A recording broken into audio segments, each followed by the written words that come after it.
রুকুতে সুবহান রাব্বিল আযীম, সিজদা সুবহান রাব্বিল আলার পাশাপাশি সুবহুন কুদ্দুসুন রব্বুল মালাইকাতি ওয়ার রূহ, সুবহুন কুদ্দুস রব্বুল মালাইকাতি ওয়ার রূহ, পবিত্রতা বর্ণনা করছি আল্লাহ রাব্বুল আলামিনের, যিনি ফেরেশতাদের রব পালনকর্তা এবং জিবরিলের পালনকর্তা।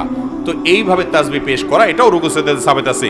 তারপর সুবহানাকাল্লাহুম্মা রব্বানা ওয়া বিহামদিকা আল্লাহুম্মা ইগফিরলি, সুবহানাকাল্লাহুম্মা রব্বানা ওয়া বিহামদিকা আল্লাহুম্মা ইগফিরলি, এই দোয়াটাও রুকু সিজদাতে নবী করিম সাল্লাল্লাহু আলাইহি ওয়াসাল্লাম পড়েছেন। যার অর্থ হলো পবিত্রতা বর্ণনা করছি তোমার, হে আল্লাহ তুমি আমার রব, তোমার প্রশংসা আমি জ্ঞাপন করছি, তুমি আমাকে ক্ষমা করো। দারুণ একটা দোয়া, রুকুতে সিজদাতে এটা পড়া যেতে পারে 2 বার 3 বার 5 বার, যতটুকু তৌফিক কুল্লা পড়বেন। সুবহানাকাল্লাহুম্মা রব্বানা ওয়া বিহামদিকা আল্লাহুম্মা ইগফিরলি, সুবহান রাব্বিল আযীম আলার সাথে এগুলা মিশ্রণ করেও পড়তে পারেন, শুধু আলাদা করে পড়তে পারেন। আরেকটা আছে সুবহানা দিল জাবারুতি ওয়াল মালাকুতি ওয়াল কিবরিয়াই ওয়াল আযমা, সুবহানা দিল জাবারুতি ওয়াল মালাকুতি ওয়াল কিবরিয়াই ওয়াল আযমা, এগুলা সবগুলাই রুকু এবং সিজদায় সুবহান রাব্বিল আযীম সুবহান রাব্বিল আলার পাশাপাশি পড়াটা সুন্নাত। আমরা শুধু একটা শিখছি ছোটবেলায়, ওইটা নিয়েই কবরে যাই। নবী করিম সাল্লাল্লাহু আলাইহি ওয়াসাল্লাম আরো কয়েকটা যা পড়তেন সেগুলো আমাদের জীবনে শেখা, শোনা, পড়ার তৌফিক হয় না। চেষ্টা করবো তো ইনশাআল্লাহ।